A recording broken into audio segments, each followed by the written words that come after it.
su labor como médicos generales inicialmente. Entonces, no teman preguntar, no teman que al final vamos a tener como unos casitos muy corticos. Y la idea es que de pronto participen si se les ocurre alguna idea de lo que hablemos hacia la presentación, van a poder de pronto decir algo al final con esos casitos, si les interesa. Si no, pues igual lo resolvemos y no hay lío, ¿vale? Entonces déjenme, ya voy a compartir.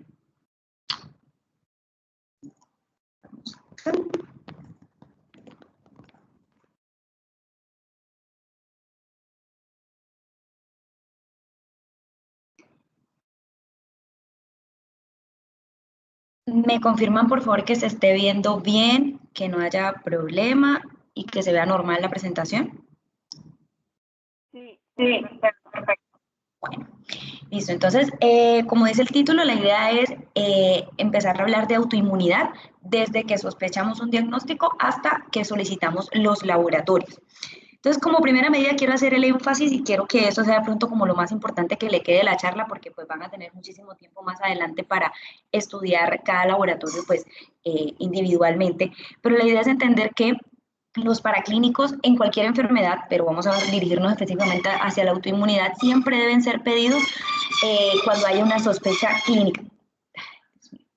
Y esto pues obviamente con la idea de llegar a un diagnóstico.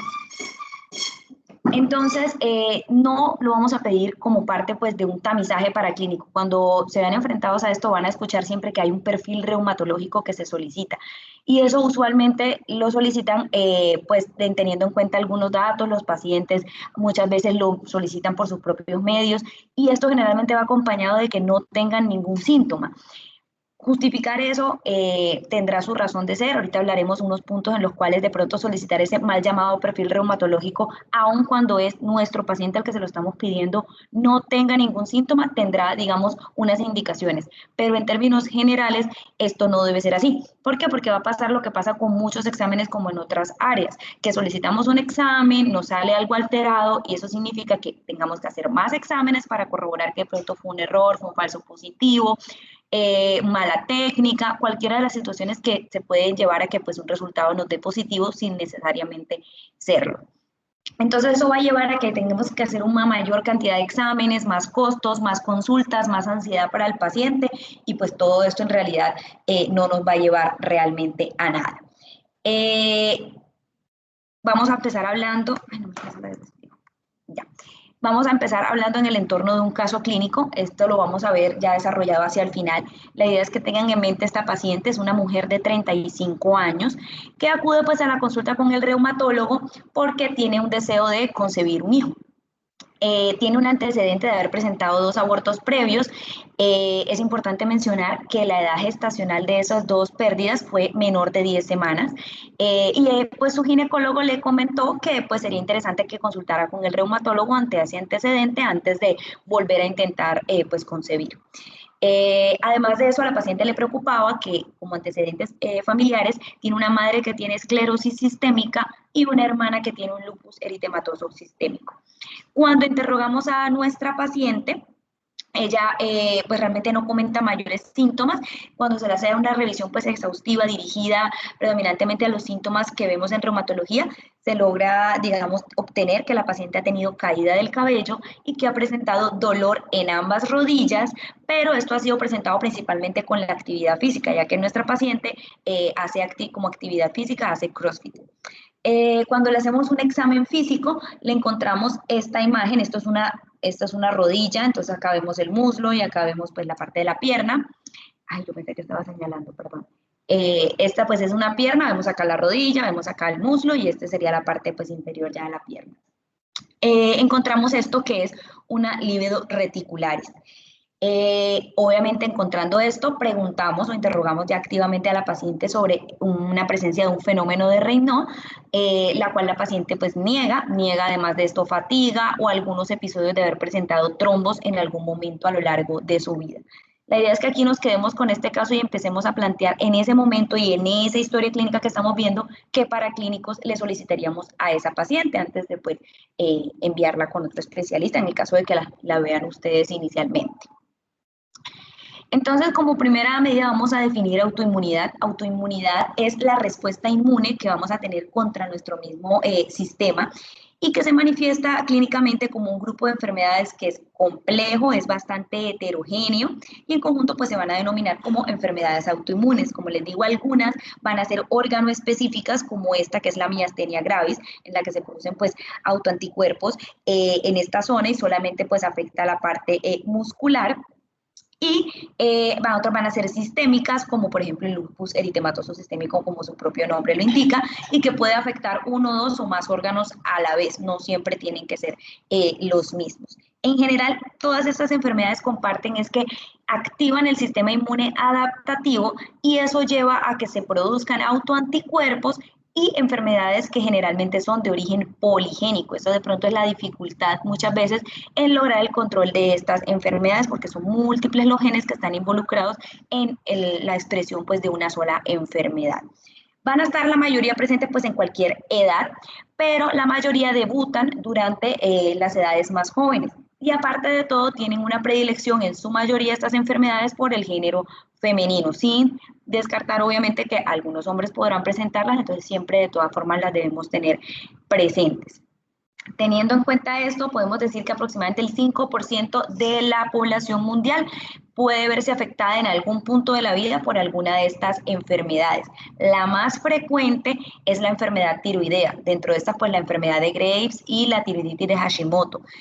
Sin embargo, dentro de las enfermedades que vemos, pues ya los reumatólogos, la autoinmunidad más frecuente es la artritis reumatoide. Si bien la mayoría de las veces se plantea que esta es una enfermedad inflamatoria, su origen de base pues es autoinmune y es la enfermedad autoinmune reumatológica más frecuente, más incluso que el lupus.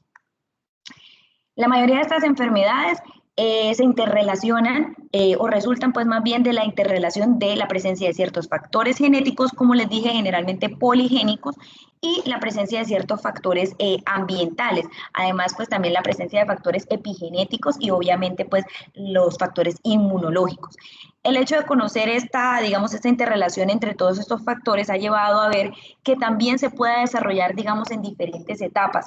En un principio puede haber una inmunidad normal. Esta inmunidad normal hace referencia a la leve autorreactividad que es normal y es necesaria que tengamos para poder hacer la selección de los linfocitos y que se pueda mantener la homeostasis pues, del sistema inmune.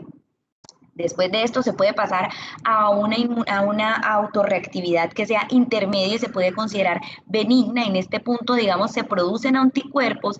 Sin embargo, a pesar de que estos forman algunos infiltrados tisulares, estos infiltrados tisulares no tienen consecuencias clínicas.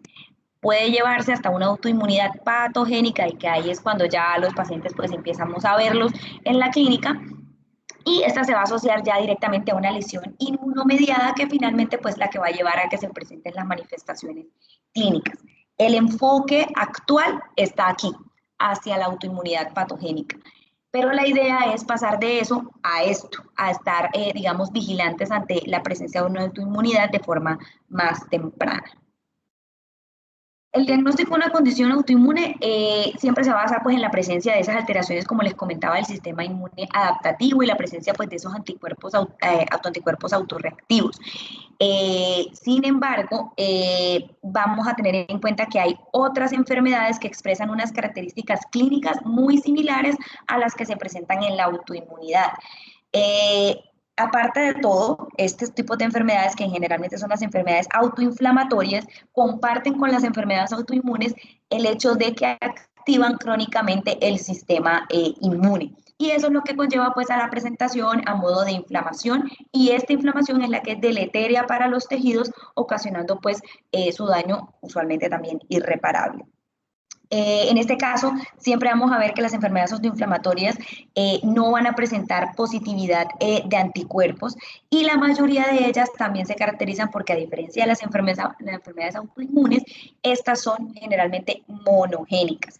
El grupo de enfermedades que constituye pues que cubre pues estas características es por ejemplo la fiebre mediterránea familiar, enfermedades que van a ver de pronto más en pediatría y en esta parte de genética que son la criolpirinopatía, el síndrome de Blau, ya mucho más en las enfermedades, en los adultos, pues la enfermedad de Behçet, la enfermedad de Crohn y la artritis idiopática juvenil, que a pesar de denominarse pues artritis idiopática y muchas veces se confunde pues con la presentación de artritis reumatoide, pues tiene obviamente predilección por los niños y aparte de todo tiene generalmente una fisiopatología diferente y como les digo generalmente es autoinflamatoria, no autoinmune como lo es la artritis reumatoide, como ya les dije. Es importante que, a pesar de que clínicamente se parezcan, tratemos de llegar al fondo de la situación porque no solamente las va a diferenciar el hecho de que son monogénicas y que unas tienen anticuerpos y otras no, sino en la evolución, en el pronóstico y en los tratamientos que vamos a utilizar. Si bien ambas terminan con la inflamación de los tejidos y daños en ellos, como les digo, esos pronósticos y los tratamientos van a cambiar, entonces hay que hacer una diferenciación entre estos dos grupos de enfermedades.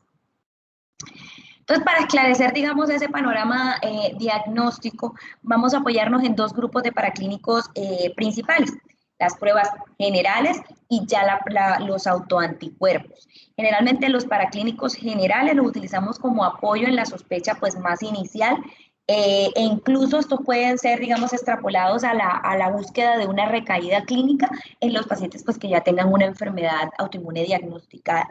Y los autoanticuerpos son pruebas un poco más específicas y por tanto, pues estas sí debemos ser un poco más cuidadosos al momento de solicitarlas, como les decía en un principio, para no caer pues en falsos positivos o en errores a la interpretación que ya hablaremos más adelante que se presentan.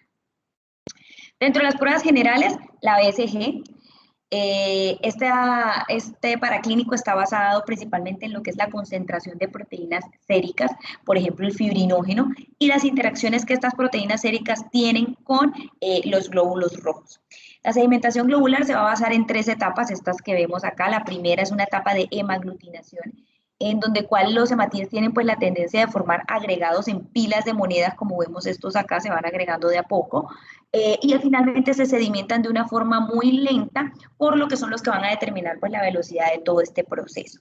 La sedimentación, que es la segunda fase, donde se da ya ese desplazamiento de los hematíes que forman agregados más grandes hacia el fondo de la pipeta donde estemos haciendo pues la prueba y eso va a ocurrir pues a una velocidad generalmente constante.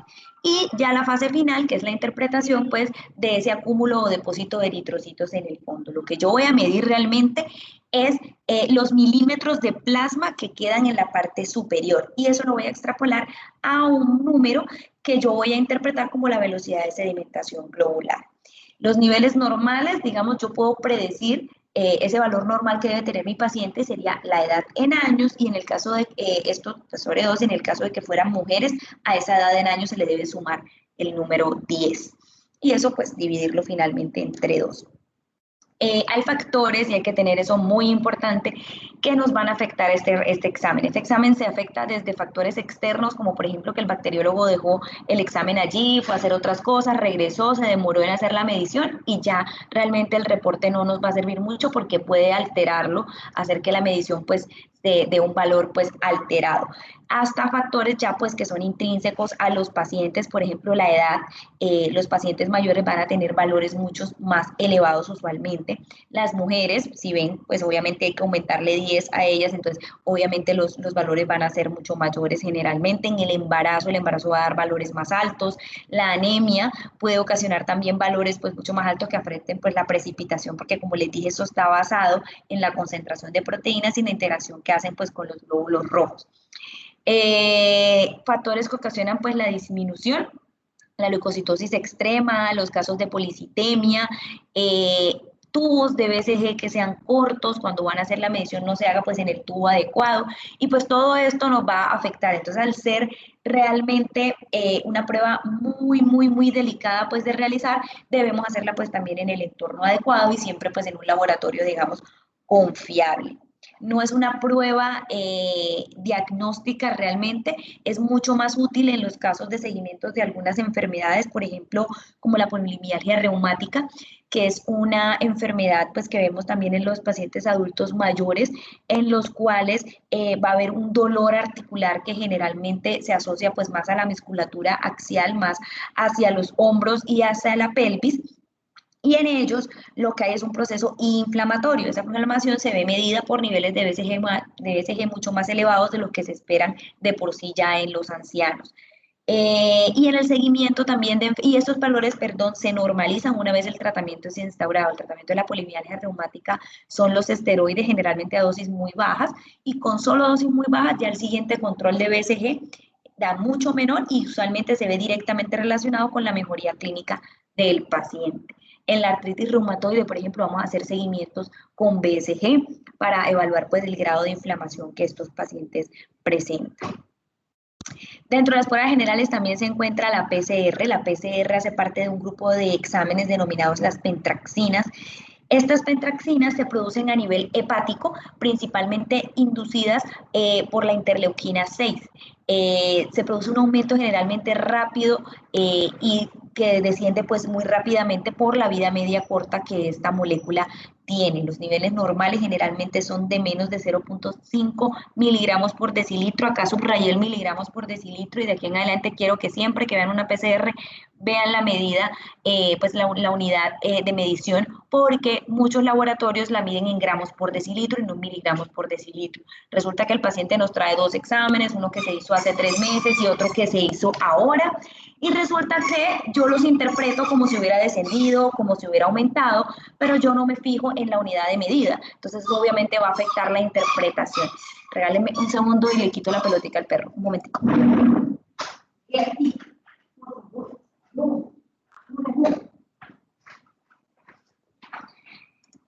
Bueno, disculpen. Entonces, esta PCR va a actuar como una opsonina. Este PCR fue descubierta inicialmente en las infecciones por Streptococcus pneumoniae. Cuando se hicieron estos estudios inicialmente se evaluó que actuaba como una opsonina cuando se unía al polisacárido C de la pared celular del Streptococcus pneumoniae y que de esta forma lograba inducir la activación del complemento a través de la vía clásica y iba a hacer que se elevara sus valores pues en el suero en pacientes pues que estaban obviamente agudamente enfermos por el Streptococcus pneumoniae. Entonces, esto ocasionó pues que los científicos que estaban en ese momento evaluando se dieran cuenta que podía estar elevada pues en procesos infecciosos y ya posteriormente se documentó que en otras infecciones también se elevaba, de ahí el nombre pues de la PCR, del polisacárido, de la reacción que hacía con el polisacárido C. Es importante y recalco acá, estos son todas las causas, pues digamos, que están asociadas a la elevación de la PCR. Miren la aterosclerosis, ustedes saben que este es un proceso inflamatorio asociado pues también ahí en los vasos sanguíneos, la inflamación pues intestinal, procesos infecciosos, vasculitis, el mismo embarazo, la artritis reumatoide. Sin embargo, esta, a pesar de que aparece allí, yo la resalto porque en realidad en el lupus generalmente no se encuentran valores de PCR elevados y esto tiene una razón de ser y es la presencia de unos interferones de tipo 1 que están altamente expresados en la mayoría de los fenotipos de pacientes con lupus y estos interferones inhiben la producción a nivel hepático porque inhiben la presencia de interleuquina 6 a nivel hepático, entonces el hígado no va a poder producir la PCR. Es el único caso en el que, digamos, podemos utilizar la PCR y tiene un valor en los pacientes con lupus, es en los pacientes que presentan serositis. Usualmente porque esos pacientes que presentan, por ejemplo, derrame pleural, derrame pericárdico, ellos usualmente no tienen este perfil de elevación de los interferones y por tanto no presentan esa inhibición en la producción de PCR. Entonces es prácticamente el único de los casos en los que podemos utilizar esta prueba en lupus. ¿Qué pasa? Yo la puedo utilizar para otras cosas en lupus, como cuál? Descartar un proceso infeccioso. Como se van a dar cuenta, los pacientes con lupus pueden presentar fiebre cuando tienen actividad de la enfermedad, pueden presentar alteraciones en el urbanálisis que en algunas ocasiones nos hagan pensar en procesos infecciosos como la causa de ese momento de pues, la inestabilidad del paciente. Resulta que yo voy a necesitar herramientas para yo diferenciar una actividad de la enfermedad versus un proceso infeccioso. Para yo poder descartar esto, puedo utilizar en ese caso la PCR, porque ya sabemos que en la mayoría de los pacientes con lupus, la actividad no nos va a elevar la PCR. Es decir, que si yo encuentro una PCR elevada en un paciente con lupus, ¿qué voy a pensar? Que esa fiebre que él tiene en este momento o que ese cuadro que el paciente presenta en este momento se relaciona mucho más con un proceso infeccioso que con actividad de la enfermedad. Y esto va a ser muy importante porque yo voy a poder definir si a mi paciente yo lo voy a inmunosuprimir en el caso de que sea una actividad de la enfermedad o le voy a dar un tratamiento antibiótico porque en realidad lo que el paciente presenta es una infección. Entonces, la importancia de la PCR en el lupus no va dirigida hacia evaluar la inflamación como tal, sino más bien a descartar un proceso infeccioso. Dentro de las otras pruebas generales, el urbanálisis y el complemento hacen parte pues muy importante. El urbanálisis es un paraclínico pues que prácticamente vamos a pedir casi que a diario, pero en nuestro caso vamos a estar siempre muy pendientes desde el sedimento activo, es decir, la presencia de hematuria o de glóbulos blancos en ausencia pues de infección o también la presencia pues de cilindros. Esto es lo que nos vamos directamente pues a dirigir, usualmente en las patologías que nosotros vemos, las vasculitis, el lupus, incluso el Sjögren cuando hay compromiso renal. Y en cuanto al complemento, vamos a medir siempre los niveles de C3 y de C4 a nivel sérico, los cuales van a ser pues útiles generalmente no tanto para el diagnóstico, sino para el monitoreo de las enfermedades autoinmunes. Si bien hace parte de los criterios para el diagnóstico de lupus, hay que ser también muy cuidadosos, es una prueba general que se solicita muy fácilmente, pero pues medir niveles del complemento tiene sus inconvenientes en el sentido de que no siempre van a ser el diagnóstico de lupus o una crioglobulinemia o una vasculitis, sino que podemos encontrar niveles de complemento consumidos en dos situaciones que podemos ver, digamos, muy comúnmente nosotros en la clínica. Una, la desnutrición, esto nos puede ocasionar valores bajos de complemento, y los pacientes que tengan algún tipo de hepatopatía, incluso puede ser las hepatopatías autoinmunes o hepatopatías alcohólicas o de cualquier otra índole, y en HIN nos van a disminuir esos niveles de complemento y yo lo puedo interpretar mal, como que este paciente tiene un lupus o que tiene una vasculitis, siendo que no, que la causa de ese descenso del complemento puede ser cualquiera de estas. Para eso, cuando yo tengo ese descenso y aparte tengo unos síntomas sistémicos o tengo una duda clínica muy importante y yo necesito dilucidar si definitivamente ese complemento está disminuido por un compromiso como la desnutrición o la hepatopatía que se puede perfectamente presentar en conjunto en un paciente con lupus que tenga, por ejemplo, compromiso hepático y que aparte de todo, por obviamente el estado inflamatorio sistémico haya entrado en un estado de caquexia y de desnutrición, yo no voy a saber si en realidad ese paciente tiene actividad de la enfermedad o la causa del descenso es alguna de estas otras. Para eso yo pido esta prueba. Este CH50 es una prueba funcional. Lo que se evalúa en este caso es la actividad hemolítica real del complemento.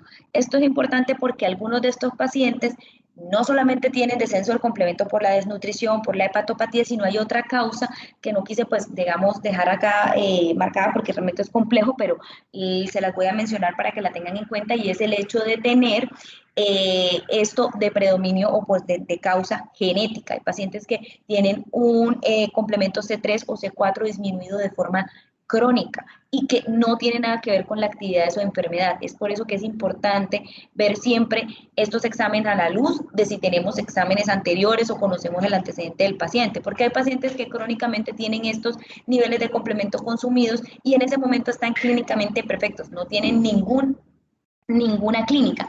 Entonces yo no voy a poder decir que es que tienen activa una enfermedad cuando lo único que tengo alterado es un laboratorio. Entonces allí me sirve este examen que como les digo es una prueba funcional que lo que me va a evaluar es eso, si ese poquito complemento que yo tengo realmente tiene una actividad hemolítica suficiente o no. Y eso pues me va a decir realmente si hay o no hay actividad de la enfermedad. Con respecto a los autoanticuerpos, digamos, son usualmente, la presencia de estos autoanticuerpos van a ser, y usualmente la causa de ellos va a ser la presencia directa de errores en los mecanismos reguladores de la inmunidad y la presencia de un aumento de los autoantígenos porque se dé una muerte celular acelerada. Por ejemplo, muertes celulares que no son normales como la apoptosis, que es normal, sino que se den muertes alternativas como la netosis, en la cual obviamente se encuentra una exposición mucho mayor de autoantígenos y por eso se puede dar pues la presencia de estos autoanticuerpos porque haya una alta exposición a esos autoantígenos. Estos son los autoanticuerpos más utilizados, el factor reumatoide y el anti-CCP en el estudio por lo menos de una poliartritis inicial, los ANAS en una enfermedad autoinmune sistémica, los anticuerpos antitisulares o antiorgánicos que se solicitan pues ya en las enfermedades organoespecíficas, por lo menos yo solicito unos AMAs, que son los anticuerpos antimitocondriales, en el caso de que yo tenga una paciente en la que sospecho una cirrosis biliar primaria, mientras que en una paciente que yo sospecho una hepatitis autoinmune, solicito unos asma. En los pacientes en los que sospecho también una hepatitis autoinmune con compromiso también renal, pido los anti-LKM, que son los anti-hígado, riñón o antimicrosomales. También los ANCAS, cuando hay sospecha pues, de una vasculitis sistémica, y olvidé, perdón, acá los anticuerpos antifosfolípidos en los pacientes que tengan cuadros pues, de trombosis o de abortos a repetición. Entonces, en general, estos anticuerpos tienen estos autoanticuerpos tienen, perdón, unas características, digamos, que comparten, y es que pueden aparecer en personas sanas. Esto quiero dejarlo claro, porque como les digo en un principio, si hacemos parte de ese grupo que solicita ese perfil reumatológico de base a un paciente que no tiene síntomas, podemos caer dentro de este grupo de personas sanas con anticuerpos positivos, y eso nos va a traer muchos problemas. Además de todo, pueden aparecer en pacientes que sean ancianos, entonces obviamente va a haber mayor prevalencia de autoanticuerpos positivos a mayor edad, y en los pacientes que tienen neoplasias también van a tener autoanticuerpos positivos. Obviamente los títulos a los que esos autoanticuerpos van a ser positivos van a ser mucho mayores en los pacientes enfermos que en cualquiera de estos grupos de pacientes, que si bien estos también están enfermos, pues la causa realmente de los autoanticuerpos, la causa de su enfermedad no es directamente los autoanticuerpos, más bien los autoanticuerpos son el reflejo de lo que está ocurriendo en esas neoplasias. Y esto principalmente ocurre porque cualquier componente de la célula puede actuar como un antígeno, ya sean proteínas, enzimas, los ácidos nucleicos, los mismos lípidos, pueden actuar como autoantígenos y por tanto van a poder producir autoanticuerpos. Existen dos técnicas principales por las cuales nosotros medimos los autoanticuerpos. Son la técnica de inmunofluorescencia indirecta y la técnica ELISA. No son, digamos, no se separan una de la otra, sino que usualmente lo utilizamos de forma complementaria. Los ANAS usualmente tendemos a pedirlos en primera ocasión por IFI, y los ENAS, que ya sabemos que siempre van a ser el complemento de los ANAS, los vamos a interpretar a la luz de un ELISA. Mientras que los ANCAS los debo solicitar usualmente en ambas técnicas, al igual que el anti-DNA, por razones pues que digamos su sensibilidad y su especificidad se complementan en ambas técnicas. Entonces, para yo poderlos interpretar mucho mejor y tener más herramientas con las cuales evaluar a mi paciente, es preferible tenerlas medidas por ambas técnicas. En este artículo, que ya pues no es tan nuevo, es del 2003, pero quiero traerlo porque es un artículo pues histórico.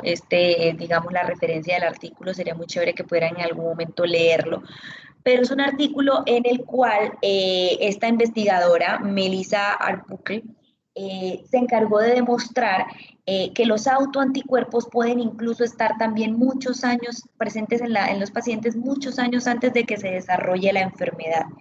Es por eso que les digo que a la luz de esos pacientes que tienen antecedentes familiares, pero que en este momento no tienen ninguna clínica, a veces solicitar este tipo de estudios puede ser simplemente que el paciente tenga anticuerpos a pesar de ser una persona sana, o también nos puede predecir que ya tiene los autoanticuerpos y que en algún par de años va digamos, a debutar con la enfermedad. Sin embargo, pues en ese punto usualmente no tenemos ninguna terapia que ofrecerle al paciente más que decirle venga cada 6 meses, cada año con un perfil reumatológico.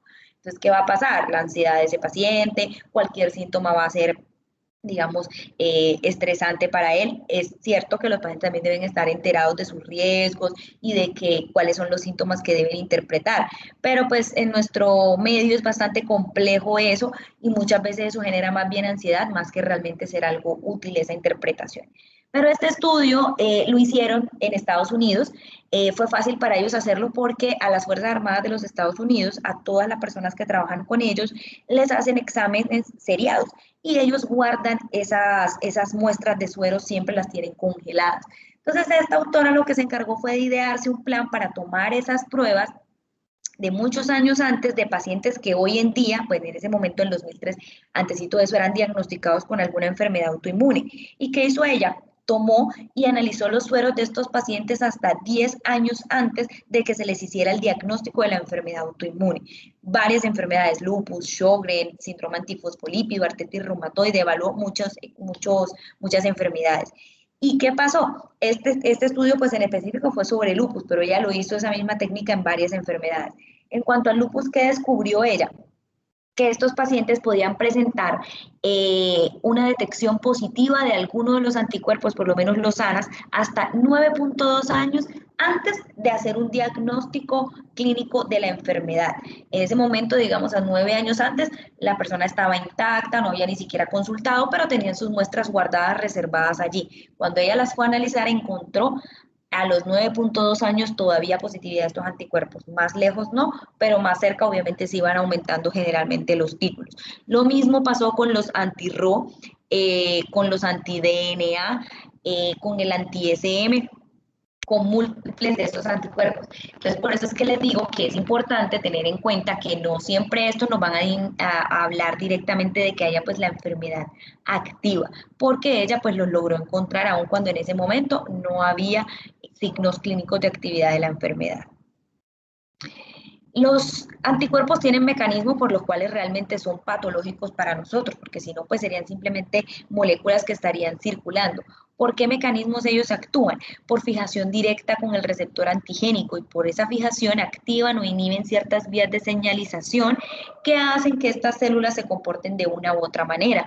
También por mecanismos directos de citotoxicidad, por formación de complejos inmunes, que por lo menos es muchas veces la causa de las nefritis lúpicas, donde estos complejos inmunes se encargan de activar el complemento a este nivel y esa situación que generalmente debería ser salvadora para ese tejido se convierte en una situación deletérea porque esta activación, esta hiperactivación del complemento de forma crónica va a ocasionar daño a los tejidos.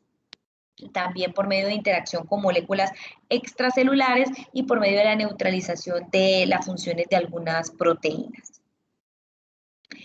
Muchos autoanticuerpos han sido descritos hasta el momento, más de 300 existen hasta este momento, sin embargo, la minoría tienen esta característica de ser patogénicos por alguno de esos mecanismos. Los anticuerpos que se consideran patogénicos son solamente aquellos que la presencia de ellos se asocia directamente con la capacidad de generar una enfermedad. Ya voy a ser más clara con ese concepto. Eso se refiere directamente al hecho de que son útiles para hacer un seguimiento de los pacientes. Por lo menos, yo puedo solicitarle a un paciente con lupus que en este momento tiene una nefritis lúpica activa, que está con serositis, que está inflamado, que está claramente en curso pues de una actividad de su enfermedad, unos ANAS. Y esos ANAS estar uno en 80, uno en 160, incluso después de haberlos tenido positivos en el momento del diagnóstico, pueden haberse negativizado. Es muy raro, pero puede suceder.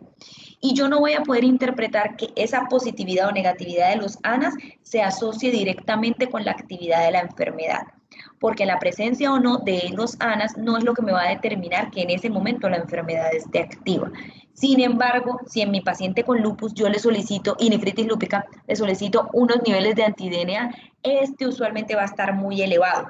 Y una vez yo logre por lo menos pulsar a esa paciente, le coloque su primera dosis de ciclofosfamida, empiece pues los medicamentos que van a controlar su enfermedad, estos niveles van a descender. Por lo tanto, este anti-DNA en relación al lupus, sobre todo la nefritis lúpica, los ANCAS en relación a la vasculitis, se van a ver, digamos, elevados más frecuentemente en los pacientes que tienen una enfermedad activa. Es importante mencionarles este anti-RO, pero este anti-RO no va a ser como lo vemos usualmente para el diagnóstico, por ejemplo, del síndrome de Sjögren, sino que solamente lo voy a ver como un anticuerpo patogénico en los casos de las pacientes que tienen lupus y que están embarazadas. ¿Por qué razón? Porque el anti-RO, al igual que el factor reumatoide, pues puede traspasar la placenta. ¿Qué sucede? Que al traspasar la placenta, él se va a ubicar en los cardiomiocitos de ese feto. Eso usualmente ocurre entre las 16 semanas y las 20 semanas, que es donde se está pues desarrollando ese corazón adecuadamente. ¿Qué pasa? Que al ubicarse en los cardiomiocitos se encarga de destruir esa unión que existe entre los ventrículos y por lo tanto la conexión que debe ocurrir en todas estas ramas de las de His no va a darse adecuadamente. Por lo tanto, estos fetos van a tener unas alteraciones a nivel de su ritmo cardíaco. Pueden incluso desarrollar bloqueos cardíacos completos y puede esa ser la causa del fallecimiento de algunos de estos neonatos. Entonces, una mujer que quede en embarazo, que tenga un lupus y que tenga un antirro positivo, generalmente tiene mucho más riesgo de que ese feto pueda llegar a tener un bloqueo cardíaco congénito. Lo pongo también en asteriscos porque esto ocurre en menos del 1% de esos embarazos. Entonces, aún así, a pesar de títulos altos del antirro, es una situación que ocurre de forma poco frecuente. Pero cuando ocurre requiere un tratamiento y cuando tenemos este factor hay que hacer un seguimiento a esos fetos de esas madres con antirros positivos desde el principio del embarazo. Generalmente a la semana 16 y a la semana 20 se les hace un seguimiento estricto con ecocardiogramas fetales para evaluar cómo se está comportando o cómo se está dando el desarrollo de ese corazón. En el caso del factor reumatoide, lo voy a utilizar como un anticuerpo patogénico también, es decir, que lo puedo utilizar de seguimiento, pero ojo, y es muy importante que esto quede claro, no en los pacientes que tienen artritis reumatoide. Lo voy a utilizar en los pacientes que tienen diagnóstico de síndrome de Sjögren. ¿Por qué? Porque en ellos el factor reumatoide se puede encontrar elevado en el momento del diagnóstico. Y si yo sigo a mi paciente, lo estoy evaluando y lo sigo evaluando con esta presencia de este factor reumatoide y yo observo que hay un descenso de ese factor reumatoide, en ese paciente ese descenso de ese factor reumatoide me implica monoclonalidad. Eso generalmente se da porque hay una hiperactivación prolongada del sistema inmune y los linfocitos se han digamos, direccionado a ser monoclonales. Cuando esto sucede, esto se relaciona con el desarrollo de linfomas en los pacientes con síndrome de Sjögren. Entonces, dejo claro que yo no utilizo el factor reumatoide, no lo vamos a utilizar para hacerle seguimiento a estos pacientes que tienen artritis reumatoide, porque yo se lo puedo pedir y exactamente pasa lo mismo que con los ANAS, que yo se lo voy a pedir y me puede salir negativo y el paciente inflamado con todas las articulaciones dolorosas y eso no me va a determinar nada. Sin embargo, en un paciente con síndrome de Sjögren sí me puede indicar el descenso, no el aumento, el descenso de este factor reumatoide va a ser más grave porque me va a implicar que este paciente puede estar empezando el desarrollo de un linfoma. Estos son los patrones de los ANAS. Los ANAS se denominan pues anticuerpos antinucleares. Sin embargo, hay que dejar claro que se ha intentado en varias ocasiones cambiar ese nombre porque se sabe pues que el único lugar donde se sacan pues donde se extraen esos o cómo se ocasionan esos anticuerpos no son por proteínas o moléculas que estén en el núcleo, sino que también pueden encontrarse en otras localizaciones de la célula, por ejemplo en el núcleo, en los nucleoros, en el citoplasma e incluso en cualquiera de las organelas que se encuentran dentro de la célula. Por eso realmente no deberían denominarse ANAS, pero hasta el momento no se ha logrado cambiar ese nombre y yo creo que eso ya no va a suceder. Pero sí es importante que sepamos que pues sus antígenos no siempre van a estar en el núcleo. La técnica que hablábamos ahorita, de la cual siempre vamos a evaluar para que estos ANAS es el IFI, ¿se acuerdan? Esa IFI va a evaluarse sobre unos patrones de unas células humanas, que son las células EP2, que se van a utilizar pues como sustrato para hacer esa técnica de inmunofluorescencia indirecta. Cuando ellos me lo van a reportar, siempre lo van a reportar con dos valores. Uno va a ser el título, que se va a referir siempre a la mayor dilución del suero posible en la que se encontró una fluorescencia visible.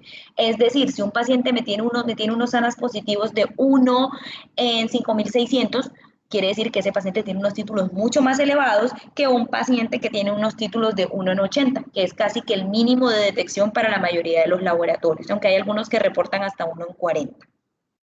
Y lo otro que siempre me van a reportar en conjunto es el patrón, que es este que vemos acá en esta clasificación. Esta clasificación es nueva, esto fue alrededor del 2015-2016 que salió esta nueva clasificación y cada día se van sumando, digamos, unos nuevos patrones que se van descubriendo. Sin embargo, Estos que están en naranja son los patrones que usualmente se van a ver más frecuentemente y que son los que se presentan o los que se reportan, perdón, en la mayoría de los laboratorios que utilizamos pues día a día. Pero los verdes solamente van a reportarse generalmente en laboratorios pues ya especializados que manejen principalmente pacientes pues reumatológicos o centros de investigación. Y ese patrón lo que me va a hacer referencia es a la distribución de la tinción que se produce por los anticuerpos que están reaccionando con los autoantígenos y me va a ubicar pues si esto se encuentra en el núcleo o en el citoplasma o en alguna de las otras organelas.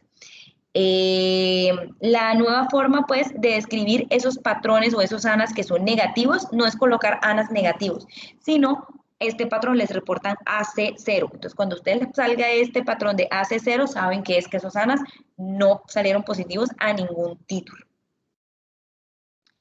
Dentro de los anticuerpos, de los ANAs, pues de los patrones nucleares, y se los recalco porque estos son los que más frecuentemente vamos a ver y los que se asocian pues a las enfermedades más comunes, encontramos estos AC1, que son la nueva forma pues de reportarlos, que hacen referencia a lo que antes hablábamos como patrón homogéneo de los ANAs. El antígeno que generalmente ocasiona esta positividad es el DNA de doble cadena, también la cromatina y la cistona y se puede encontrar positivo en los pacientes con lupus, en los pacientes con lupus inducido por drogas, en los pacientes también con artritis idiopática juvenil.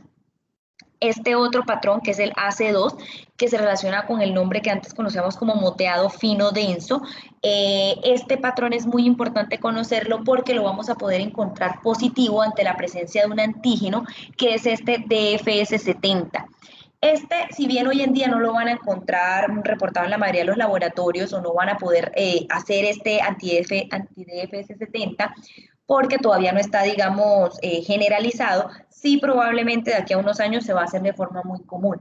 Y va a ser muy importante para poder interpretar a esos pacientes que tienen ANAs positivos sin ningún síntoma. Eso es porque esos pacientes que tienen esa positividad generalmente está ocasionada por la presencia de ese antígeno. Y ese antígeno lo que me va a indicar a mí, o la interpretación que yo voy a hacer de este patrón AC2, es que ese paciente tiene una muy baja probabilidad de progresión a patología autoinmune. Entonces, en ese paciente que me salgan unos ANAs positivos, yo vea este reporte, yo voy a decir, ah, no, señor tranquilo o señora tranquila, que muy probablemente estos ANAs sean por cualquier otra causa, pero usted no va a desarrollar una enfermedad autoinmune. Entonces, en el futuro va a ser de pronto un patrón que van a ver frecuentemente reportado. Este AC3 es el patrón centromérico, que usualmente lo hemos asociado a la presencia de los anticentrómeros y se encuentra en los pacientes que tienen esclerosis sistémica, usualmente los de variedad limitada, y en los pacientes con cirrosis biliar primaria. Enlace 8 lo vamos a encontrar reportado también en el contexto del patrón nuclear homogéneo que conocemos hoy en día, y este se va a asociar también a esclerosis sistémica, pero generalmente a la variedad sistémica más general, pues a la que se encuentra con úlceras digitales y a hipertensión pulmonar. Y tiene también pues asociado el componente muscular, más que a estas variedades pues limitadas. Entonces, como ven, estos patrones nos pueden ayudar a identificar distintas enfermedades que todas en conjunto podrían tener unos ANAs simplemente positivos. Es importante mencionar también que hay ciertas enfermedades donde, digamos, solicitar los ANAs es crucial para yo poder llegar al diagnóstico. Eso obviamente ocurre en el lupus eritematoso sistémico y en enfermedades como la esclerosis sistémica o escleroderma. Sin embargo, hay enfermedades donde también puede llegar a ser útil sin ser, digamos, vital para yo hacer el diagnóstico. En esas enfermedades, por ejemplo, el síndrome de Sjögren o la dermatomiositis y la poliomielitis, todavía sigue siendo muy importante una positividad de los ANAs, pero el tenerlos negativos no me va a descartar la enfermedad. Sin embargo, en esta otra tabla vemos condiciones y enfermedades donde en general solicitar unos ANAs no tiene ninguna significancia. Por ejemplo, en las enfermedades tiroideas, en el lupus discoide, en las enfermedades infecciosas, en la esclerosis múltiple, que también es una enfermedad pues, autoinmune, en la artritis reumatoide, en la púrpura trombocitopénica idiopática. En esas enfermedades no tiene realmente mayor relevancia solicitar unos ANAs. También es importante mencionar que los ANAS no van a ser específicos de la autoinmunidad y como les decía, patologías como el cáncer y algunas infecciones pueden llegar a ocasionar pues su elevación. Infecciones como la TBC, las hepatitis virales, la sífilis y enfermedades parasitarias pueden llegar a ocasionar unos ANAS positivos. Algunas enfermedades de la piel como el líquen planus y la psoriasis, enfermedades hepáticas como la hepatitis crónica, la cirrosis biliar primaria, la hepatitis alcohólica, incluso pueden llegar a elevar los ANAS. Entonces, digamos que yo tengo un paciente que le pedí unos ANAS, me salieron en algún título positivo, por ejemplo, uno en 160, con un patrón pues moteado, no me especifican si es un moteado fino, un moteado denso. Y además de eso me tiene un consumo del complemento. Eso puede ocurrir, ¿cierto?, en cualquiera de estas patologías hepáticas. No necesariamente va a ser un lupus, pero si lo vemos sin los síntomas, sin lo que el paciente presente, es probable que ese paciente termine diagnosticado por laboratorio con un lupus. Entonces, eso es lo que les quiero hacer como para abrirles el panorama para que entiendan que no es exámenes, es ver primero al paciente. Y como les decía, los cánceres pueden ser causa de estos ANAS positivos, por ejemplo, el cáncer de mama, el cáncer de próstata, ciertas leucemias, pueden ser causal de elevación de estos ANAS. Y también tenemos el combo de los pacientes sanos, que también hacen parte de este club de pacientes que pueden llegar a tener, de personas, pues, porque no son pacientes, realmente van a tener un porcentaje de positividad. Esto va a depender de los títulos. Si yo veo a una persona en la consulta que no tiene ningún síntoma, pero que alguien le solicitó unos ANAS y ella llegó porque muy preocupada, está estresada, porque le duele el dedo, pero el dedo se lo golpeó y también se le cae como mucho el pelo, pero es que es mujer y entonces tiene pues obviamente la caída del cabello, digamos, normal del ciclo menstrual y además tuvo pues un aborto por allá aislado, esa mujer va a estar muy preocupada por unos ANAS en 1 en 40, cuando en realidad hasta el 20-30% de la población en general los va a tener positivos, sin significar enfermedad. Pero esa misma mujer ya no me llega con un título de 1 en 40, sino que me llega un título de 1 en 320. Ojo que ya solo el 3% de la población sana va a presentar estos títulos. Es decir, eso me da más a mí para preocuparme y para decir, bueno, vamos más bien a hacer como otros exámenes más a profundidad, vamos a revisar a ver si hace parte de ese 3% de la población sana que tiene 1 en 320 y cualquiera de esos 3 síntomas que les mencioné en realidad no tiene ninguna importancia o resulta que en realidad sí ella se golpeó el dedo, pero ya ese dedo se le ha inflamado varias veces junto con el dedo de la mano derecha y además de eso no es solo un aborto, sino que fue un aborto de menos de 10 semanas y ha tenido un trombo en una pierna y pues tiene otras cosas que ya me pueden indicar autoinmunidad. Pero sí es necesario tener en cuenta esta tablita porque sí nos puede llegar a pasar que lleguen muchos pacientes con estos títulos de 1 en 80 o de 1 en 160 y en realidad sean pacientes sanos. Hay otros escenarios donde yo debo solicitar unos ANAS, por ejemplo, pacientes que tengan lesiones en piel o en mucosas, pacientes que tengan cuadros de poliartritis y en este tipo de pacientes. Los pacientes con antecedentes de cirugías bariátricas, que hoy en día es algo muy común realizarse incluso en pacientes que realmente no tienen indicación, ¿no? Pues yo peso 98 kilos y en vez de bajar los 10 o 15 kilos que debo bajar, pues me someto a una cirugía bariátrica y pues me expongo al riesgo que tiene quirúrgico, además del riesgo que tiene la manipulación de este sistema. Usualmente, como sabemos, el intestino es una de nuestras barreras epiteliales más importantes. Esto la va a exponer o va a exponer a los pacientes a desencadenar una autoinmunidad. Obviamente no todos los pacientes que se someten a cirugías bariátricas pues llegan a desencadenar esto, pero es un epifenómeno que hemos estado notando y sí me gustaría que lo tuvieran siempre presente. De pronto esos pacientes como estar pendientes de ese perfil de exámenes de reumatología y sí pueden ser, digamos, usuarios de pedir ese perfil reumatológico. ¿En qué contexto yo debo repetir los ANAS? Cuando tengo un paciente que tiene ningún síntoma, pero que tiene una carga familiar de autoinmunidad. Entonces, por ejemplo, nuestra paciente del caso, tienen 3 y 4 pacientes, familiares con alguna enfermedad autoinmune, sobre todo familiares en primer grado, mamá, hermanos, o su papá incluso.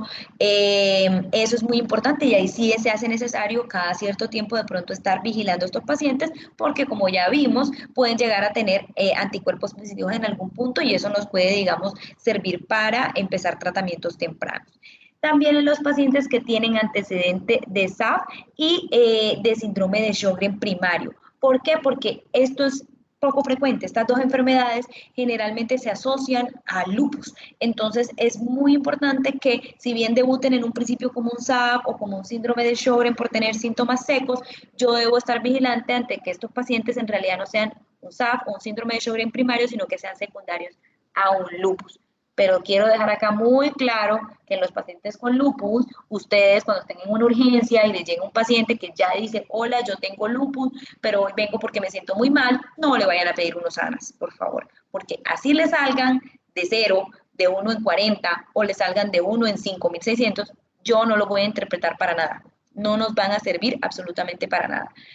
Porque no van a estar directamente en relación, como ya dijimos, no son anticuerpos patogénicos, sino van a estar directamente relacionados con la actividad de la enfermedad.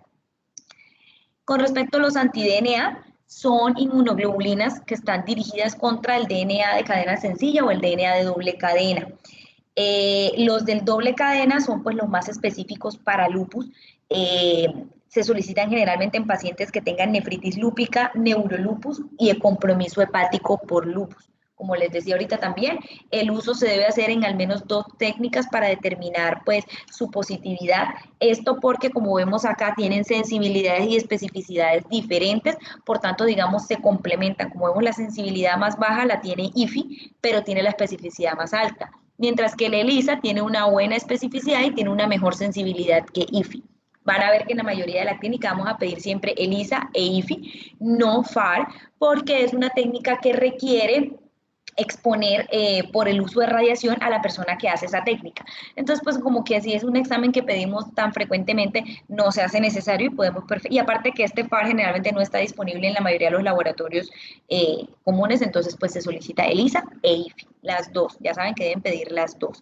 Y este anti-DNA generalmente va a ser usado como un marcador de recaídas porque como les decía, este es un anticuerpo patogénico, es decir, va a estar bajito usualmente en los pacientes que estén inactivas, que estén bien controlados de su enfermedad y una elevación de ellos generalmente se asocia a la presencia nuevamente de síntomas en estos pacientes.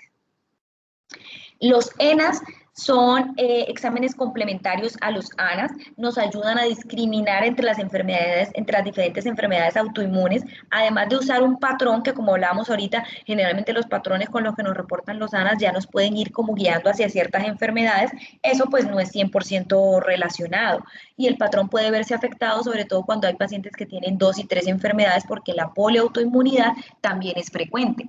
Entonces ahí no me va a servir esto del patrón, allí yo debo completarlo con estos ENAS. ENAS se denominan porque son anticuerpos extractables y eso fue por la técnica que se utilizó inicialmente para poder evaluarlos, porque se utilizaba una técnica de extracción de las proteínas nucleares para poder identificar estos ANAS diferentes que en realidad terminaron denominándose ENAS. Aproximadamente 100 antígenos diferentes han sido identificados como la fuente pues, de estos autoanticuerpos, dentro de los más comunes, RO, LA, SCL70, O1, SM y URNP son los más comunes que vamos a ver. El anti-RO, por ejemplo, lo vamos a encontrar en 2 formas, la proteína de 52 kilodalton y la de 60 kilodalton, la más asociada a enfermedad es la de 52 kilodalton. Puede encontrarse positivo en el 50% perdón, de los pacientes con síndrome de Sjögren, con lupus cutáneo subagudo y en los pacientes que presentan síndrome Zika, o sea, los síntomas secos. Además de todo, el 2 a 3% de los pacientes que la tienen positivo pueden llegar a desarrollar, me equivoqué al principio con el porcentaje, perdón, de 1%, es entre el 2 hasta el 3% de neonatos que pueden desarrollar lupus neonatal, que es digamos, un complejo de enfermedades que es la presencia de síntomas en piel y la presencia de bloqueo cardíaco congénito. Sabemos que pues el bloqueo cardíaco congénito, la única solución va a ser que ese neonato pues se le implante un marcapasos, mientras que el lupus neonatal usualmente va a resolver hasta las 6, 8 semanas después del parto, esas lesiones de piel van a desaparecer. Esto porque sabemos que los anticuerpos que la mamá le pasó al neonato van a desaparecer, entonces es probable que esas lesiones en la piel que hacen parte del lupus neonatal desaparezcan.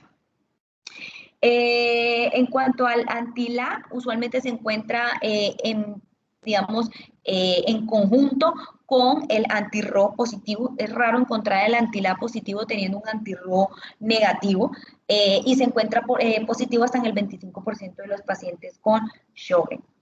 El SSL70 o antitopoisomerasa es el anticuerpo, digamos, más específico para la esclerosis sistémica. Se asocia generalmente con una sensibilidad de un 30 a un 40% con la presencia de compromiso sistémico por esta enfermedad. El antiguo RNP se encuentra en el 100% de los pacientes con enfermedades mixtas del tejido conectivo, y hasta en el 30% de los pacientes que solamente tienen un lupus. El anti-SM, y acá quiero hacer otro apartado, es el anticuerpo dentro de todos los que tenemos el más específico para lupus. Tiene un 99.8% de probabilidad de que un paciente que tenga un anti-SM positivo tenga lupus, es decir, casi 100%, ¿cierto? Pero lastimosamente es un anticuerpo que solamente tiene una sensibilidad de un 15 a un 30%. Es decir, yo tengo lupus y tengo anti-SM negativo, puede ser, porque solamente el 15 a 30% de ellos lo van a tener positivos. Pero si yo tengo síntomas que a mi médico le sugieren que es lupus y tengo el anti-SM positivo, tengo lupus. Tengo lupus y tengo lupus porque tiene 99.8% de especificidad para esta enfermedad. Además de todo, el anti-Jo1 se encuentra positivo en el 30% de los pacientes con polimiositis, generalmente cuando se asocia a compromiso por fibrosis pulmonar y a la presencia también de fenómenos de Raynaud. Con relación a los anticuerpos antifosfolípidos, están dirigidos contra los fosfolípidos pues, de las membranas de las células, se encuentran localizados generalmente en las células involucradas en la cascada de la coagulación y en células del sincitio trofoblasto. Esto es lo que hace que sean, digamos, anticuerpos muy asociados a la presencia pues, de estos abortos, y no solo abortos, quiero hacer también otro apartado acá, y hay que tener en cuenta los antecedentes en las mujeres de preeclampsia. Los antecedentes de eclampsia en esas mujeres generalmente también se encuentra asociado a unos anticuerpos antifosfolípidos. No todas las mujeres que tengan preeclampsia van a tener anticuerpos, van a tener pues síndrome antifosfolípido, pero algunas de ellas sí. ¿Por qué razón? Porque estos anticuerpos se ubican a nivel de este sincitio trofoblasto y van a hacer que las placentas no se desarrollen de forma adecuada. Esto va a hacer que cuando el bebé ya está en proceso de mayor crecimiento entre la semana 30 y pues la 38, suceda que haya una insuficiencia de esa placenta para suplir las necesidades pues, de nutrientes que tiene ese bebé. Entonces allí es donde se empieza a desarrollar pues, el síndrome pues, de la preeclampsia. Estos antifosfolípidos son de diferentes isotipos, IgG, IgM, IgA, estos son los más raros. Estos solamente los solicitamos usualmente cuando estos son negativos, y yo aún así sigo pensando que esta paciente tiene un síndrome antifosfolípido. La positividad de estos en SAF primario y secundario es generalmente elevada, pero también puede verse positivos en pacientes sanos hasta en el 10%. Generalmente cuando los encuentro en pacientes sanos son más de títulos IgM y pueden encontrarse más asociados a procesos infecciosos que el paciente esté sufriendo o que haya sufrido recientemente. La edad, a mayor edad hay mayor riesgo de que tengamos alguno de estos anticuerpos positivos, y también en los pacientes que tienen VIH y sífilis pueden tener, digamos, títulos positivos sin asociarse directamente con el síndrome antifosfolípido. El anticoagulante lúpico es un test complejo, requiere 4 pasos importantes, es un test realmente funcional. Lo que me va a mí es a permitir evaluar la cascada pues, de coagulación en estos pacientes. Se utiliza como les digo, varios pasos.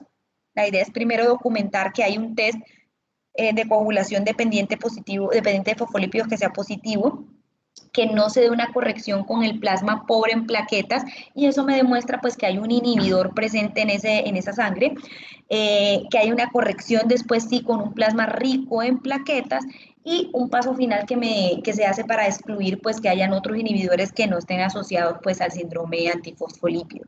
Se llama anticoagulante lúpico porque primero se encontró positivo en pacientes con lupus y pues después no le cambiaron el nombre y así se quedó, pero no se hace, pues está directamente asociado al desarrollo de síndrome antifosfolípido, no de lupus, aunque sí es muy frecuente encontrar pues estas dos enfermedades en conjunto. Importante es que este test yo no lo puedo hacer, lo utilizo, como predictor de trombosis y de complicaciones obstétricas, es el más altamente asociado a esos dos tipos de complicaciones en el SAF. Y no lo debo realizar si yo tengo a mi paciente anticoagulado con alguno de los nuevos anticoagulantes orales. Si yo lo tengo con alguno de ellos, hay que suspenderlo, pero pues usualmente el riesgo es mayor que el beneficio, así que ahí habría que ver qué otras pruebas puedo solicitar, pero el anticoagulante lúpico no se puede hacer en esas situaciones porque el test de víbora de Russell, que es con el que se hace pues este examen, no está avalado para hacerlo con ese tipo de pacientes. En el caso de que yo a ese paciente lo tenga anticoagulado, pero con alguna de las heparinas, puedo tomar el examen inmediatamente antes de que le toque la siguiente dosis al paciente y allí sí pues lo puedo evaluar. Se considera positivo cuando el ratio, esto me lo arrojan pues en un radio, da más de 1.2. Dentro de los antifosfolípidos es importante tener en cuenta que hay perfiles de bajo riesgo, perfiles de alto riesgo, y esto es muy importante porque, como les dije, hay pacientes sanos y otros tipos de pacientes que tienen positividad de estos anticuerpos. Entonces, si tengo títulos pero muy bajos o medios de anticardiolipinas, que son los otros antifosfolípidos, y de beta-2-glicoproteína 1, generalmente puedo estar pensando en que haya una positividad transitoria, por lo tanto, este perfil usualmente suele repetirse a las 12 semanas. Esto porque, como les dije, generalmente están elevados los tipo IgM y estos tienen esta vida media. Es decir, que si están elevados por otra causa, ya no van a producirse a las 12 semanas y los voy a encontrar negativos, pudiendo asumir que ese paciente no tiene síndrome antifosfolípido, que esa elevación fue transitoria y fue por otra causa. Sin embargo, si yo tengo un paciente que ya tiene una combinación doble o triple de estos anticuerpos positivos, o que a las 12 semanas los sigue teniendo altos, o que desde un principio tiene un anticoagulante lúpico positivo, ya generalmente ese paciente va a tener un diagnóstico de síndrome antifosfolípido. Hay tres enfermedades importantes que quiero hacer énfasis acá. El SAF obstétrico, que es aquellos pacientes que tienen criterios de positividad de estos anticuerpos antifosfolípidos, que tienen estas características, los abortos, las muertes inexplicadas o los partos prematuros. El SAF catastrófico, que es el compromiso de 3 o más órganos, sistemas o tejidos, puede verse como el diagnóstico o puede presentarse ya como una complicación en un paciente que ya tenga el diagnóstico de SAF. Obviamente van a tener antifosfolípidos positivos, va a requerirse la confirmación histológica de al menos un órgano en el que se presenten estos episodios de trombosis, y generalmente los compromisos de estos varios órganos se presentan de forma simultánea y se presentan generalmente en el transcurso de menos de una semana. Este síndrome tiene una muy alta mortalidad, aproximadamente un 70-80%. Y el SAF cero negativo, que son aquellos pacientes que tienen clínica de SAF, pero que tienen test negativos. Recuerdan que les mencionaba que en este caso podemos pedir los anticardiolipinas o las beta-glicoproteínas de tipo IgA, o un set de antifosfolípidos que se piden como otros antifosfolípidos, que vendrían siendo otros fosfolípidos que se encuentran en las membranas plasmáticas de las células, que son generalmente menos frecuentes, pero si la clínica es muy alta de este síndrome, pues se puede pedir estos otros anticuerpos y pueden llegar a ser positivos, siendo que el paciente definitivamente sí tenga un SAF. Y ahí pues ya se cambiaría este título de SAF cero negativo. La positividad de este test en el episodio de trombosis aguda más bien podría estar relacionada con los cambios hematológicos agudos normales o el efecto pues de los anticoagulantes que yo le esté dando a este paciente, y esta es otra razón por la cual hay que repetirlo a las 12 semanas. Las otras causas pues para yo pedir o que yo indique este estudio son las pérdidas fetales recurrentes, las trombosis venosas sin causa aparente, las trombosis arteriales.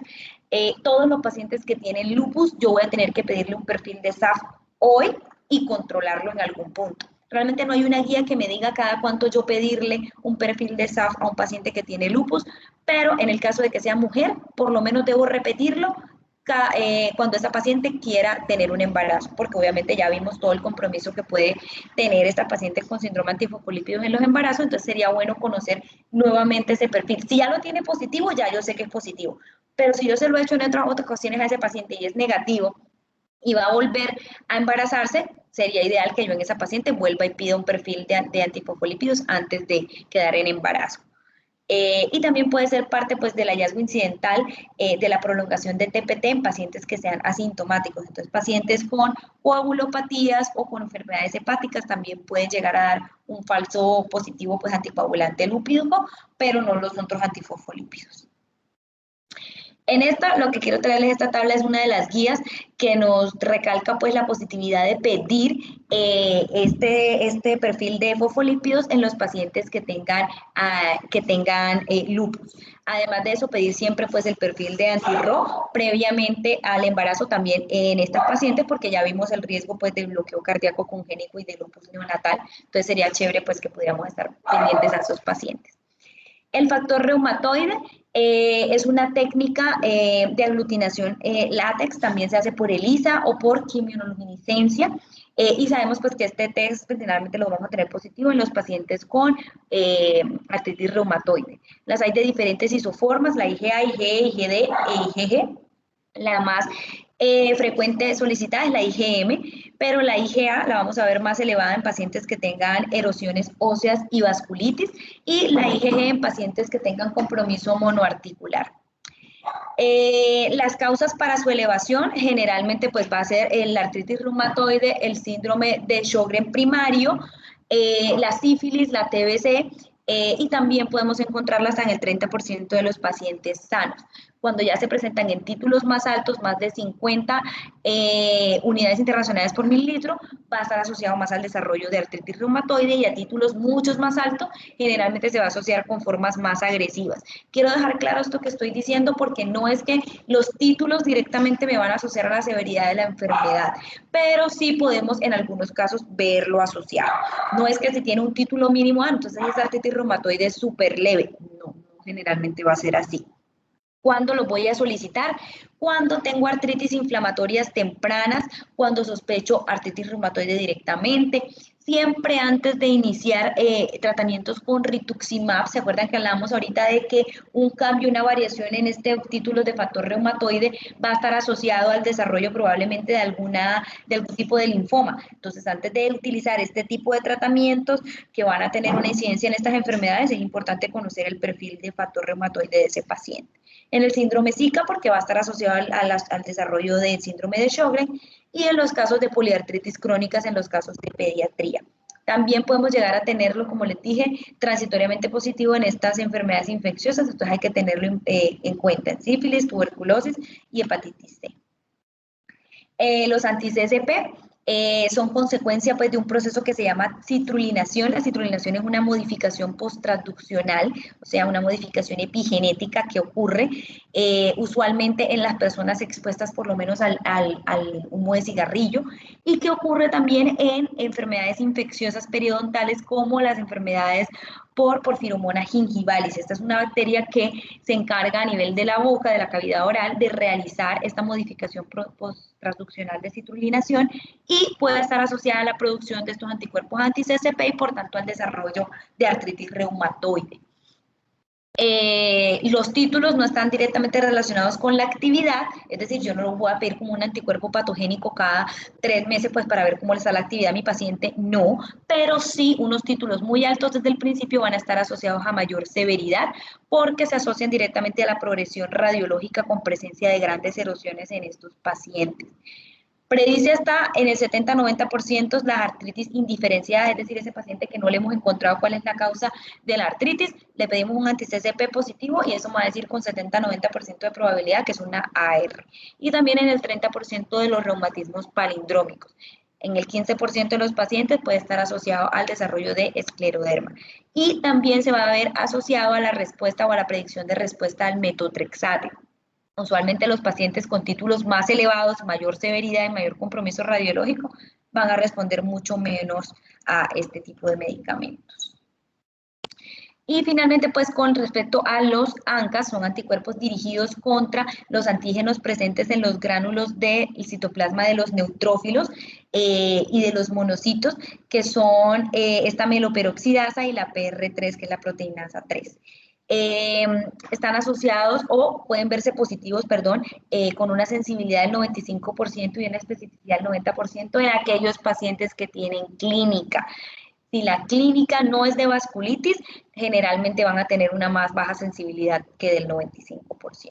Como les decía al principio de la charla, debo pedirlo con las dos técnicas, con IFI y con ELISA. El IFI me va a aportar una gran sensibilidad y el ELISA una gran especificidad. Y cuando están positivos los dos, va a tener una concordancia de hasta un 85%. Este patrón de C-ANCAS se va a ver positivo cuando tenemos el PR3 y va a estar asociado al desarrollo de esta enfermedad que es la granulomatosis con poliangeitis, mientras que estos P-ANCAS van a verse positivos cuando hay mieloperoxidasa positivo y va a verse más presentemente positiva pues en la poliangeitis microscópica y en la granulomatosis eosinofílica. Estos ANCA en realidad es cuando tenemos ambos positivos y puede verse asociado tanto a estas enfermedades como al uso de ciertas drogas, al desarrollo de artritis reumatoide y a enfermedad inflamatoria intestinal. Esta gráfica es para mostrarle pues, los compromisos más frecuentemente asociados a la positividad de estos anticuerpos. En la granulomatosis con poliangeitis voy a encontrar generalmente menos frecuentemente el compromiso renal que en la poliangeitis microscópica. El compromiso nasal va a ser más frecuente en la granulomatosis con poliangeitis, seguido de la enfermedad pues, de Short-Strauss, y la menor tasa de recaída la van a tener los pacientes que tengan granulomatosis con poliangeitis. Y en lupus, entonces, debo siempre pedir ANAS. Miren que hacen parte pues, de los criterios diagnósticos. Se puso este título de 1 en 80 tan bajito para poder cachar a esos pacientes que de pronto tienen unos ANAS positivos a títulos muy bajos, pero tienen una gran clínica que hace parte de todo esto de cosas que yo debo pues, interrogar en el paciente y otros exámenes complementarios. Los ENAS siempre debo pedirlos y siempre debo estar pendiente del RO en esos pacientes con lupus, ya les dije, por el riesgo de bloqueo cardíaco congénito y del desarrollo de lupus neonatal. Siempre debo pedir los antifosfolípidos, sobre todo en el contexto del embarazo, y siempre tener pues pendiente que cuando recién hago un diagnóstico también debo solicitar estos antifosfolípidos. El DNA siempre estar presente, el anti-DNA pedirlo en las dos técnicas para complementar sensibilidad con especificidad. La BCG, ya les hablé de la PCR que me sirve pues como diferencial con las infecciones. Siempre debo pedir el complemento sérico, el uroanálisis, siempre, siempre, siempre, si el paciente no tenga ningún síntoma renal, debe hacerse seguimiento por la alta prevalencia de compromiso renal en estos pacientes. Y en el compromiso articular severo en estos pacientes con lupus, podemos solicitar un factor reumatoide porque podemos ver asociada esta enfermedad a la artritis reumatoide y en ese caso el paciente presentaría una enfermedad diferente que se llama lupus, que es cuando tienen positivo este factor reumatoide o los anti-CCP y sería pues digamos una enfermedad más compleja de tratar. Volviendo a nuestro caso clínico, ¿qué laboratorios pedirían?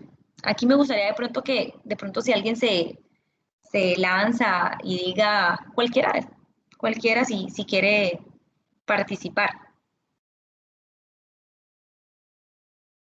¿Nadie? ¿En serio? Pues, no sé. No, no importa, no importa, no hay problema. Yo creo que pues con Pues esos con esos antecedentes antecedentes sería sería importante importante pues pues pensar en pedir A, Perfecto. también con los antecedentes de 2 abortos previos, anticuerpos, pues para síndrome antifosfolípidos, anticoagulante lúpico, es que no me acuerdo cómo se llama, Tranquila, beta-glicoproteína y anticardiolipinas. Perfecto. sí. Ok. Y no sé si pues ya más específicos, de pronto si se piensa en pues compromiso renal, el anti-DNA y pues ya el más específico de lupus, el anti-SNP. Ok, perfecto. No puedo ver tu nombre porque todavía tengo proyectada la pantalla, pero gracias por participar. Bueno, tienes razón, Lozana es una paciente que tiene antecedentes familiares muy importantes. Le mencionaba que esa es una de las causas pues, para pedir este tipo de estudios. Tiene una mamá con una esclerosis sistémica y una hermana con un lupus, o sea que tiene una alta carga familiar de autoinmunidad. Y pues ante las dos pérdidas y además de eso, ante esto que yo encontré, el lívido reticularis, siempre debo pedir ese perfil pues de antifosfolípido. Pero este lívido reticularis también me hace solicitarle otra cosa, que serían los ANCAS, porque yo debo descartar una vasculitis crioglobulinémica por esto que estoy viendo en la paciente. Ustedes le pedirían, alguien me puede responder si le pedirían por ese dolor articular que ella me refirió también, un factor reumatoide o un anti-CCP.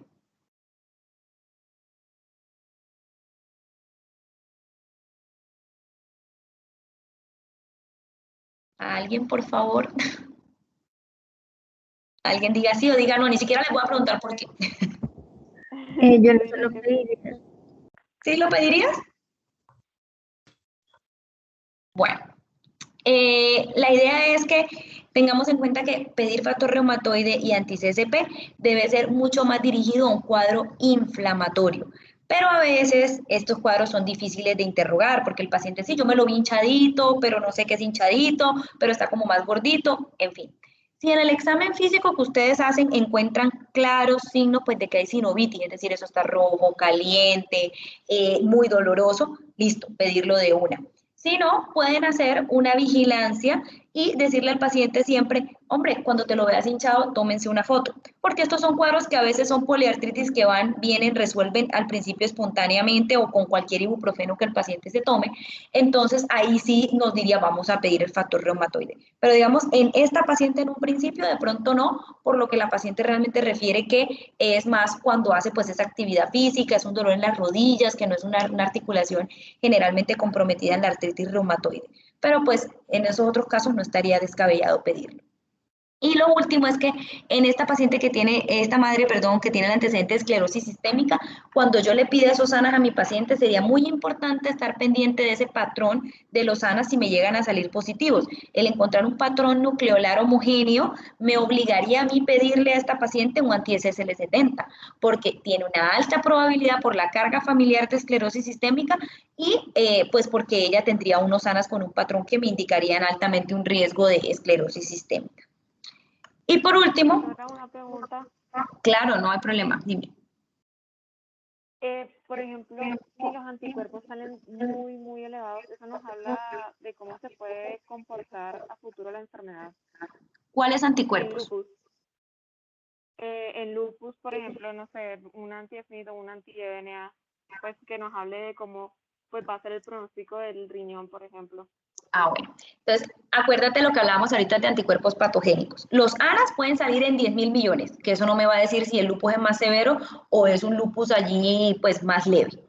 Con respecto al anti-DNA, usualmente títulos más altos me hablan de que esa paciente en ese momento está agudamente más comprometido, pero no me predice que yo vaya a tener un lupus renal siempre. O sea, yo lo tengo positivo hoy, eso quiere decir que hoy tengo actividad, pero un anti-DNA no me va a decir a mí si la biopsia me va a mostrar más severidad o más cronicidad, eso no se ha podido relacionar. Y por los otros que me preguntabas eran, ¿cuáles fueron los últimos que me diste? Ah, el anti-SMID. No, lo mismo, positivo simplemente, pero a títulos más altos, lo único que me va a decir, hombre, es más la probabilidad de que efectivamente sea un lupus, pero no me va a indicar la severidad del lupus. No, realmente no. Gracias. Bueno, en esta parte les traía como este ejemplo clínico en el cual por lo menos vamos a ir al revés. Ahora vamos a ir de los laboratorios al diagnóstico. Entonces, por lo menos si yo tengo un paciente con unos ANAS en 1 en 640, un patrón moteado, tiene un RO positivo y tiene un SM positivo, ¿alguien se atreve a decir en qué pensaría en ese paciente? ¿Qué pensarían que tiene? Al menos una de las cosas que piensan que tenga.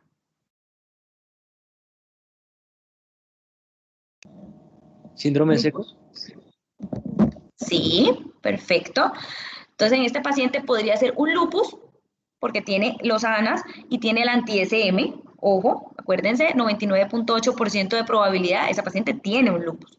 Pero además de eso tiene un RO positivo y acuérdense que les dije que el Sjögren y el SAF son las dos enfermedades que más comúnmente se asocian al lupus. Entonces es muy probable que esta paciente, además de todo, tenga unos síntomas secos y por tanto un síndrome de Sjögren. Y si tengo esos mismos ANAS en 640 y ese mismo patrón moteado, pero un RO positivo, y en ese caso no tengo ni anti-SM ni anti-DNA positivo, nada de eso. Y tengo, esto es una biopsia de glándula salival menor que se toma a los pacientes con estos síntomas secos y es positiva, ¿yo qué diría que es? Si de pronto alguien ha escuchado de esta enfermedad. Sjögren. Tal cual. Ese paciente en conjunto de esos exámenes sería probablemente un síndrome de Sjögren. Y si tengo esos ANAS en 640, pero el patrón ya es homogéneo y resulta que tengo un factor reumatoide positivo y un anti-CCP positivo, ¿qué pensarían allí?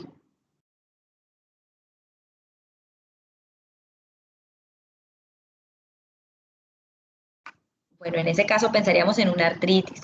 Acuérdense que yo estos exámenes, estos ANAS no los necesito para hacer el diagnóstico de artritis, pero puede ser ruido.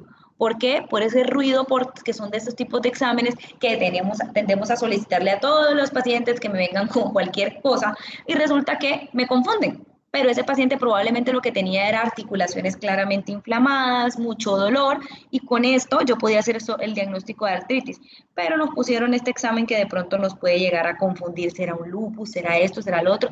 Pero si el paciente no tiene ningún otro síntoma de lupus, no va a ser un lupus. Sencillamente son anticuerpos que están positivos sin que estén asociados a enfermedad. Los ANAS de ENCES 40 con un patrón centromérico claramente me van a hablar de CREST, que es una de las formas en las que se presenta la esclerosis sistémica. Y cuando tengo esto en un patrón moteado y un anti-RNP positivo, usualmente va a hacer referencia a la enfermedad mixta del tejido conectivo, porque les decía que casi que en el 100% este RNP positivo nos habla de enfermedad mixta del tejido conectivo. Y eso es todo lo que les traía para hoy. Este es mi perrito, se llama Lupus. Y él también se pregunta cuándo por fin ya vamos a poder volver a volar normalmente, cuando ya este COVID nos deje. Eso es todo lo que les tenía para hoy. Si tienen preguntas, con gusto. Sí, una pregunta, disculpa. Buenas noches. Bueno. Para la profilaxis del síndrome antifosfolípido en mujeres embarazadas, ¿con qué contamos o qué podemos hacer? Ahí tienes que irte a las guías. Las guías te van a hacer digamos, una tablita en la que te van a preguntar o la que tú vas a tener que tener en cuenta. Una cosa es tener el síndrome. Cuando yo tengo el síndrome antifosfolípido, cuando el paciente ya ha tenido algún evento trombótico, ya sea un trombo en una pierna o ha tenido abortos, y además de eso tiene el perfil positivo. ¿Se acuerdan que les hablaba de la positividad de un perfil doble, triple? Bueno, cuando entre más anticuerpos tenga positivo un paciente o con la sola presencia de anticoagulante lúpico, en esos dos casos yo voy a considerar una muy alta probabilidad de que ese paciente me vaya a hacer más eventos trombóticos. Por tanto, a ese paciente voy a tener la probabilidad de anticoagularlo. ¿Con qué? Realmente lo único que está comprobado es con las heparinas de bajo peso molecular, es decir, las ampollas de enoxaparina, o con warfarina. Son los únicos que tienen estudios. Se han hecho ya algunos estudios con estos nuevos anticoagulantes orales y algunos médicos, pues digamos, ya se atreven a utilizarlo con sus pacientes, sobre todo cuando son perfiles de bajo riesgo, porque realmente por la comodidad. Hay pacientes que lo utilizamos warfarina y nunca se anticoagulan, nunca. O sangran o nunca se logran anticoagular bien, en fin, es un desastre. Y son pacientes que pues muy jóvenes, que trabajan, que no tienen ninguna otra limitación en su vida y pues también estarlas mandando a inyectarse 2 veces al día eternamente, pues es complicado. Entonces en algunos perfiles de esos se utiliza, pero realmente los estudios hasta el momento no han avalado pues el uso de los nuevos anticoagulantes orales. Eso cuando el paciente tiene criterios ya de anticoagular. Pero en los casos en la paciente, por ejemplo, que me tiene uno solo de los exámenes positivos, a títulos bajos, realmente nunca ha tenido 2 abortos, pero no cumple el criterio de los 3, es decir, yo no logro hacerle un diagnóstico de síndrome antifosfolípido, pero ya tiene algunos anticuerpos positivos y ya está embarazada y yo no quiero correr el riesgo, pues a esa paciente puedo utilizar con ella la profilaxis con aspirina, solamente con aspirina. Y en algunos casos más severos, por ejemplo, tiene doble positividad de anticuerpos, un poquito más altos, el paciente pues ya ha presentado otros abortos, pero lo mismo, no cumple criterios claramente de síndrome antifosfolípido, puedo utilizar enoxaparina, pero a dosis de tromboprofilaxis, es decir, enoxaparina de 40. No anticoagularla como tal, pues por el riesgo de sangrado y que realmente no tiene el diagnóstico. Pero eso es una guía que está en la misma donde les mostré la tablita, está esa guía donde habla claramente pues de cuáles serían los criterios para hacerlo. Muchas gracias. De nada. ¿Alguien tiene la manito alzada por allá? Kelly. Sí, doctora, yo tengo 2 preguntas. Era una, lo de el bloqueo cardíaco y los síntomas cutáneos, ¿hacen parte del lupus neonatal o son una cosa diferente? Son 2 cosas. Son 2 cosas. El lupus neonatal son los síntomas las lesiones que se presentan en la piel. Y como te dije, resuelven rápidamente, pues una vez, digamos, estos anticuerpos ya salen del cuerpo del bebé, ya se desconectó de la placenta de la mamá, ya no se le pasan nuevos anticuerpos, estas lesiones curan, sanan y desaparecen solitas. El bloqueo cardíaco congénito, no. el bloqueo cardíaco congénito es como consecuencia de que ese feto entre la semana 16 y la 20 estuvo expuesta a la presencia de antirro también y este sí no se cura, pues solo hay que ponerle un marcapasos al bebé o pues cualquiera de las soluciones que haya que hacer, pero ese sí es permanente. ¿Tenías otra pregunta? Sí, doctora, la otra era como si me podía explicar otra vez como qué significa lo de las diluciones, como que sí, entre más es más grave, pero no entendí cómo se sacaba. Ok, bueno, entonces por la técnica de inmunofluorescencia indirecta, lo que se hace es, digamos, poner en un pozo la muestra del paciente y poner los anticuerpos, ¿cierto? A eso le echan también, pues se le adiciona un material que pigmenta, que se pone, que ilumina cuando lo ponemos a la fluorescencia. Eso lo que me va a decir a mí es, digamos, a cuánta, bueno, y en cada, eso lo hacemos en varios pozos. En un pozo ponemos tanto de concentración del anticuerpo, en el otro tanto, en el otro tanto, en el otro tanto, y eso lo vamos lavando, lo vamos lavando, lo vamos lavando. Conforme yo lo voy lavando, yo podría esperar que ya esos anticuerpos no florecieran, ya no aparezcan fluorescentes en la inmunofluorescencia indirecta, sino que se desapareciera. Apenas esa reacción desaparece, yo puedo decir que hasta la reacción anterior fue positiva. Por lo menos eso ocurrió hasta en la reacción de 640. Entonces ese anticuerpo es 1 en 640 positivo porque resulta que cuando ya yo lo hice en 1280 ya no me salió positivo. La última positiva, la última que florece es la última que se considera positiva. Y entre más altos va a ser mayor la carga de anticuerpo. ¿Por qué? Porque si yo los lavo en la de 1 en 80 y ya en la de 1 en 160 no me sale positivo, pues es bajita la carga de anticuerpo porque desapareció muy rápido la reacción. Pero si yo lo sigo haciendo y eso sigue saliendo positivo y sigue saliendo positivo y sigue saliendo positivo y solo hasta cuando ya voy en una reacción avanzada y hago el lavado, esa reacción desaparece, quiere decir que la carga de anticuerpos es mucho más alta y por tanto se sigue presentando la reacción. ¿Me entendiste o quieres que te lo vuelva a explicar de otra forma o quedó claro así? Sí, lo único es como que se va lavando, o sea, como Esos el son los proceso. lavados que se hacen en laboratorio, esos se hacen con algunos buffers especiales. Ah, listo, doctora, pero sí, ya me quedó más claro. Gracias. Vale, no hay lío. ¿Alguien tiene alguna otra pregunta? Sí, yo tenía otra.